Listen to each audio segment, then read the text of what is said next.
Hey everyone, you're welcome to my channel. We are about to make a pot of delicious egusi stew. If you've never had egusi stew before, guys, you've been missing. I'm about to show you how to switch things up in your kitchen by making this pot of delicious egusi stew.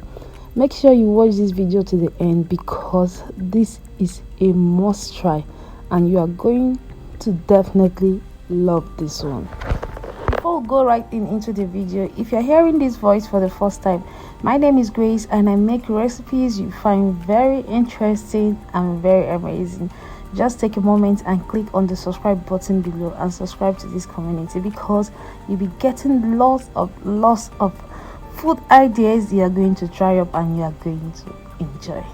All right guys, let's get right into it.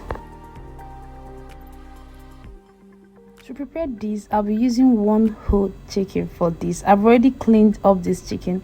You can actually use one particular part of a chicken.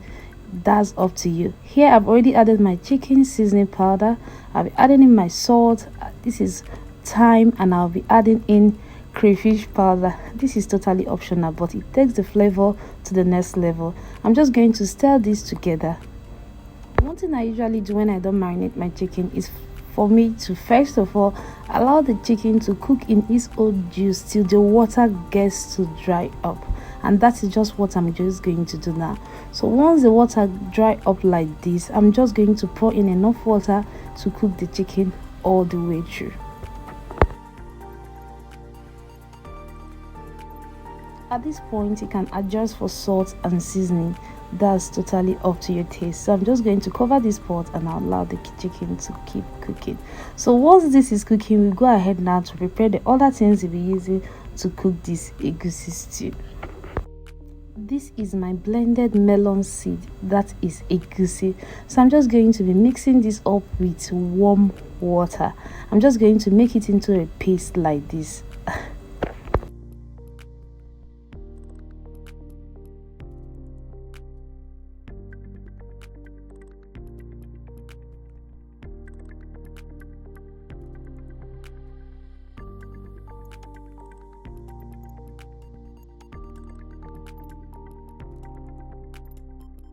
Once we are done, we should be getting a paste like this. It is not too thick and it is not too thin. Now we are ready to fry it. So in my cooking pan, I'll be pouring in my vegetable oil, and once my oil gets hot, I'll add in my onion and I'll allow this to fry for a few minutes.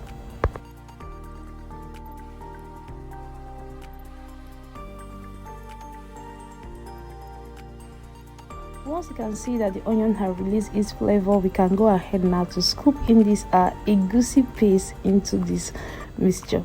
And just the same way you do your akara balls, that's just what we are going to do now. I'm just going to gradually put this into my pan until the whole egusi paste is exhausted.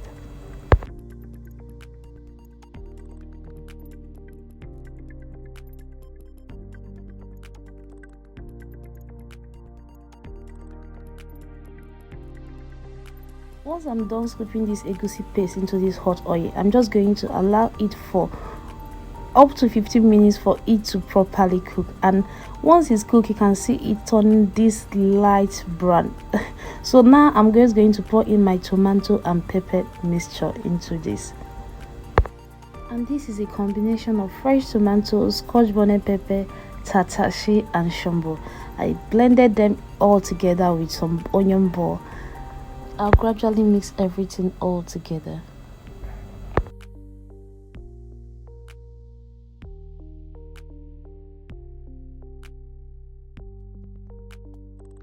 Once that is done, I'm just going to season this up with some seasoning powder and salt, and I'm just going to give it a very thick mix. One thing you should note is that this egusi stew does not require any artificial flavor or plenty spices. You don't want to mess up with the natural taste, so we are just going to stir this up and I'll cover the pot and I'll allow this to cook. After about 20 minutes, just look at what we have now. If you're not being told, you think that this is an egg sauce, and the aroma coming from my kitchen is very, very inviting. So I'm just going to pour in my chicken stock, and I'll gradually add in the chicken. You can as well grill your chicken or fry it, but I enjoy it this way. I add it directly to my egusi stew.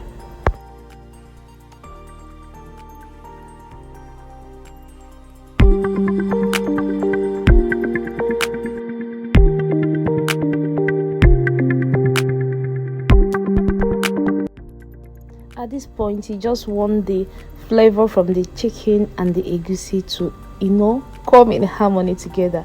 They are just going to so combine. You will get the flavor of chicken and egusi together. So I'm just going to cover the pot and I'll allow this to cook. 10 minutes later, and we have our egusi stew ready. You can see the oil has already come on the top of the egusi. That shows that everything has set, and the aroma coming from my kitchen is on 100%. So I'm just finishing this up by adding in fresh leeks. This is totally optional, so I'm just going to give this one last stir before we dig right into it. Let me tell you guys, you are going to have a rethink about all your tomato based stew, and you'll be asking yourself why you have not come across this recipe all this while. Don't worry, there is time for you to just make this, because let me reserve my comment for now until you try it out. So I'm just going to serve this with white rice and fried plantain by the side. Just the look of this tells it all. Let me tell you one funny story that happened while growing up. We actually believed this was an egg stew, and we always look forward to the Sundays where this will be made. I realized it was calm when I finally joined in helping out in the kitchen. And the first time I made this, I also told my son he was having an egg stew, and he ate it with all delight. This is for you that will have mixed feelings about this recipe. Just go ahead to try it, and I'm sure you won't be disappointed. Thank you for watching this video to this point, and don't forget to give this video a thumbs up, comment below, and share my recipes.